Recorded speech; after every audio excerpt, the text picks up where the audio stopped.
79. ആസാഫിൻ്റെ ഒരു വിലാപ സങ്കീർത്തനമാണിത്. യെരുശലേമിൻ്റെയും വിശുദ്ധ മന്ദിരത്തിൻ്റെയും നാശം, ജനങ്ങളുടെ മരണം, അയൽജാതികളുടെ പരിഹാസം എന്നിവയിൽ മനം നൊന്ത് ദൈവസഹായത്തിനായി പ്രാർത്ഥിക്കുന്ന സന്ദർഭമാണിത്.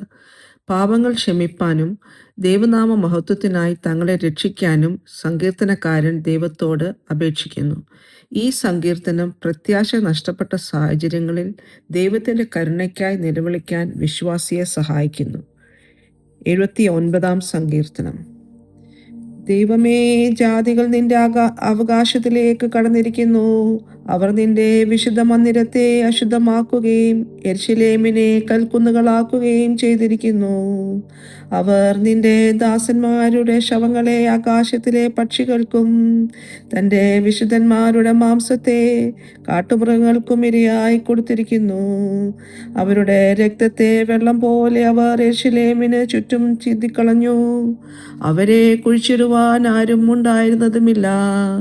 ഞങ്ങൾ ഞങ്ങളുടെ അയൽക്കാർക്ക് അപമാനവും ചുറ്റുമുള്ളവർക്ക് നിന്നെയും പരിഹാസവുമായി തീർന്നിരിക്കുന്നു. യഹോവേ, നീ നിത്യം കോപിക്കുന്നതും നിന്റെ തീക്ഷ്ണത തീ പോലെ ജ്വലിക്കുന്നതും എത്രത്തോളം! നിന്നെ അറിയാത്ത ജാതികളുടെ മേലും നിന്റെ നാമം വിളിച്ചപേക്ഷിക്കാത്ത രാജ്യങ്ങളുടെ മേലും നിന്റെ ക്രോധത്തെ പകരണമേ. അവർ യാക്കോബിനെ വിഴുങ്ങിക്കളയുകയും അവൻ്റെ പുൽപ്പുറത്തെ ശൂന്യമാക്കുകയും ചെയ്തുവല്ലോ.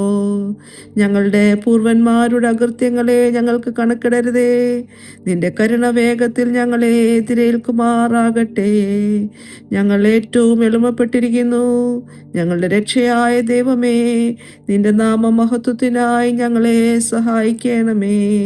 നിന്റെ നാമം നിമിത്തം ഞങ്ങളെ വിടുവിച്ച് ഞങ്ങളുടെ പാപങ്ങളെ പരിഹരിക്കണമേ. അവരുടെ ദൈവം എവിടെ എന്ന് ജാതികൾ പറയുന്നത് എന്തിന്? നിന്റെ ദാസന്മാരുടെ രക്തം ചിന്നിയതിൻ്റെ പ്രതികാരം ഞങ്ങൾ കാണുകയെ ജാതികളുടെ ഇടയിൽ വെളിപ്പെടുമാറാകട്ടെ. ബദ്ധന്മാരുടെ ദീർഘശ്വാസം നിന്റെ മുമ്പാകെ വരുമാറാകട്ടെ. മരണത്തിന് വിധിക്കപ്പെടുന്നവരെ നീ നിന്റെ മഹാശക്തിയാൽ രക്ഷിക്കണമേ. കർത്താവേ, ഞങ്ങളുടെ അയൽക്കാർ നിന്നെ നിന്ദിച്ച് നിന്നെ ഇരട്ടിയായി അവരുടെ മാർവിടത്തിലേക്ക് പകരം കൊടുക്കണമേ. എന്നാൽ നിന്റെ ജനവും നിന്റെ മേച്ചിൽ പുറത്തെ ആടുകളുമായ ഞങ്ങൾ എന്നേക്കും നിനക്ക് സ്തോത്രം ചെയ്യും. തലമുറ തലമുറയോളം ഞങ്ങൾ നിന്റെ സ്തുതിയെ പ്രസ്താവിക്കും. ദൈവമേ, സ്തുതി എനിക്ക് യോഗ്യമാകുന്നു. ബാറയ്ക്കുമോ.